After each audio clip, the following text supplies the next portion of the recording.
અને સમગ્ર ગુજરાતમાંથી અહીંયા કોઈ બાલાસિનોરમાં ડમ્પિંગ સાઇટને કારણે પાણી દૂષિત થઈ ગયું છે એવા પરિવારો ખેડૂતો આવ્યા છે। અહીંયા ત્રિકમલાલની ચાલી હોય, મહેતપુરા હોય, આંબાડીવાડી હોય કે જ્યાંના બિલ્ડરો પીપીપી મોડલના નામે લોકોને હેરાન પરેશાન કરતા હોય ને આ સરકારમાં બેઠેલા ભાજપના નેતાઓ એમની ચમચાગીરી કરતા હોય એની સામે લડવા આવેલા પરિવારો અહીંયા કેટલાય બહેનો આવ્યા છે જેને છેલ્લા 4 મહિનાથી પગાર નથી મળ્યો એવા બહેનો, અહીંયા મધ્યાહન ભોજનના કર્મચારીઓ અને એના પરિવારો આવ્યા છે। આખા ગુજરાતમાં જે ખેડૂતોને ખોટી જમીન માપણીને કારણે હેરાન પરેશાન થવું પડ્યું છે, જેના ખેતરમાં પેલી અદાણીની વીજ લાઈનો આવે અને જબરજસ્તીથી થાંભલા પોલીસને બોલાવીને નાખવામાં આવે છે એવા ખેડૂતના પરિવારો, ફિક્સ પગાર ને કોન્ટ્રાક્ટથી શોષિત અહીંયા ઉપસ્થિત યુવાનો, જેના ઘરો પર, જેના આસિયાના પર બુલડોઝર ફેરવ્યા છે આ ભારતીય જનતા પાર્ટીની સરકારે, અને એની સામે પોતાનું આક્રોશ ને દર્દ લઈને આવેલા પરિવારો, અનેક બહેનો એવી છે કે જ્યાં દારૂ ને ડ્રગ્સને કારણે એમના યુવાન દીકરાઓ પરિવારના સભ્યો ગુમાયા છે, અને એ બહેનો પોતાની પીડા લઈને આવી છે એવી બહેનો, માતાઓ અહીંયા મનરેગામાં જે ભ્રષ્ટાચાર થયો છે એના પુરાવા લઈને આવ્યા છે। અહીંયા નલ સે જલમાં જે ભ્રષ્ટાચાર થયો છે એના પુરાવા લઈને આવ્યા છે। સમગ્ર આદિવાસી વિસ્તારમાં અંબાજીથી ઉમરગાંવ સુધી આદિવાસી સમાજના યુવાનો આજે જાતિના દાખલા મેળવવા માટે સંઘર્ષ કરે છે એવા યુવાનો આવ્યા છે। પોતાના જળ, જંગલ ને જમીનના અધિકાર માટે જે વિકાસના પ્રોજેક્ટોના નામે આદિવાસી સમાજના લોકોને એના ઘરમાંથી બહાર કાઢે છે, એની જમીનમાંથી બહાર કાઢે છે, એના જળ, જંગલ, જમીનના અધિકારો છીનવે છે, એવા લડાઈ લડવાવાળા આદિવાસી સમાજના યોદ્ધાઓ પણ આવ્યા છે। તમામ લોકોને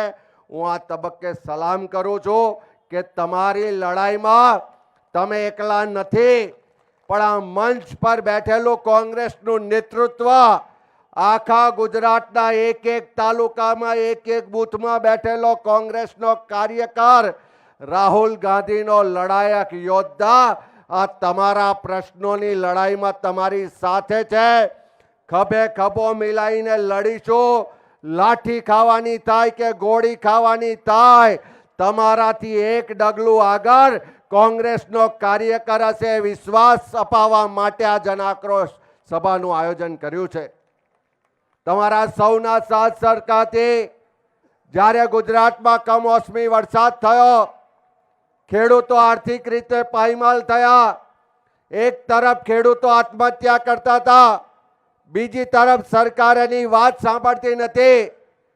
ત્યારે એક વિપક્ષ તરીકે કોંગ્રેસે નક્કી કર્યું કે કિસાન આક્રોશ યાત્રા કરીએ। એ સોમનાથથી શરૂ કરીને દ્વારકા સુધીની યાત્રા 11 જિલ્લામાં 1100 કિલોમીટરની યાત્રા કરી, એક ખેડૂતના ખેતર સુધી ગયા, એના આંસુ લૂછવાનું કામ કર્યું, એની જે તકલીફો હતી, પીડા હતી, જે દર્દ હતો એ જાતે જોયો છે, મહેસૂસ કર્યો છે, અને એના માટે લડીશું એવો એને બાંહેધરીને સથવારો પણ આપ્યો। આખા ગુજરાતના લોકોના અવાજને બુલંદ કરવા માટે જ્યારે જનાક્રોશ યાત્રાની શરૂઆત કરી, ઉત્તર ગુજરાતમાં ધીમાથી શરૂ કરીને બેચરાજી 13 દિવસમાં 1300 કિલોમીટરની યાત્રા આખા ઉત્તર ગુજરાતના ગામે ગામ લોકોની વચ્ચે ગયા। ક્યાંક ખેડૂતોને ખાતરની લાઈનમાં ઉભેલા જોયા, ક્યાંક જાતિના દાખલા માટે સંઘર્ષ કરતા આદિવાસી યુવાનોને જોયા, ક્યાંક અંબાજીમાં ઘરો પર બુલડોઝર ફેર્યો એવા ગરીબ પરિવારોને જોયા। બધા જ વર્ગ વિસ્તારના લોકો મળ્યા અને દારૂ સામે આખો એક જનતામાંથી આક્રોશ, એક આંદોલનનું સ્વરૂપ એ ઉત્તર ગુજરાતની યાત્રામાંથી શરૂઆત થઈ। જ્યારે બીજા તબક્કામાં ફાગવેલમાં ભાતીજી દાદાના આશીર્વાદ લઈને યાત્રા શરૂ કરી 16 દિવસમાં 1400 કિલોમીટરની એ જન આક્રોશ યાત્રા એ દાહોદ હોય, પંચમહાલ હોય કે મહીસાગર હોય, બધી જ જગ્યાએ નલ સે જલનો ભ્રષ્ટાચારના જીવતા જાગતા પુરાવા જોયા. મનરેગામાં જે આ સરકારના મંત્રીઓ અને ભાજપના નેતાઓએ જે ઉગાડી લૂંટ ચલાવી એના જીવતા જાગતા પુરાવા જોયા. પોલીસ અને પ્રજા માટે જે પોલીસનો પ્રેમ ભાવ હોવો જોઈએ એના બદલે પોલીસની જોહુકમી પણ જોઈ, સરકારની અન્યાયકારી નીતિ પણ જોઈ અને આખા મધ્ય ગુજરાતના લોકોનો આક્રોશ પણ સાંભળ્યો. ત્રીજા તબક્કામાં જ્યારે દક્ષિણ ગુજરાતમાં વલસાડમાં કપરાડાના અંતરિયાળ વિસ્તારથી યાત્રા શરૂ કરી અને નર્મદાના ડેડિયાપાડામાં પૂરી કરી, ત્યારે આખા આદિવાસી વિસ્તારમાં જે જળ જંગલ જમીનનો પેઢીઓથી સદીઓથી જેણે રક્ષણ કર્યું છે, સિંચન કર્યું છે, પોષણ કર્યું છે,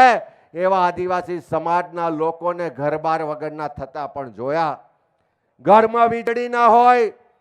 2 ટંક ખાવાનું ના હોય,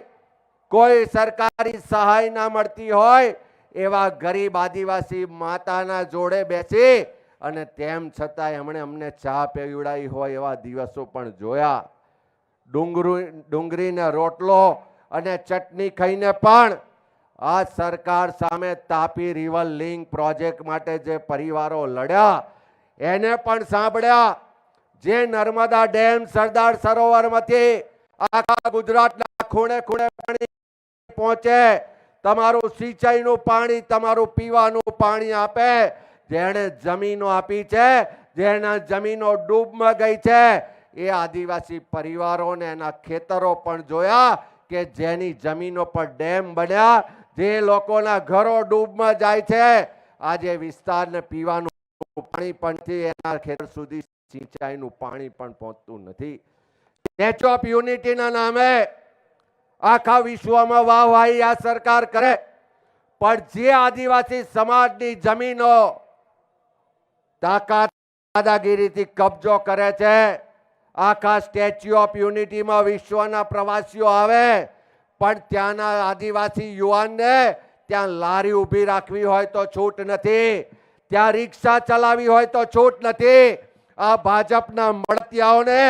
ઈ રિક્ષા ચલાવવાનો કોન્ટ્રાક્ટ આપવામાં આવે અને એ આદિવાસી દીકરો દીકરી કે જેની જમીનો ગઈ એને રોજના 700 રૂપિયા આપીને ઈ રિક્ષા ભાડે લેવી પડે એવી સ્થિતિ પણ જોઈ છે.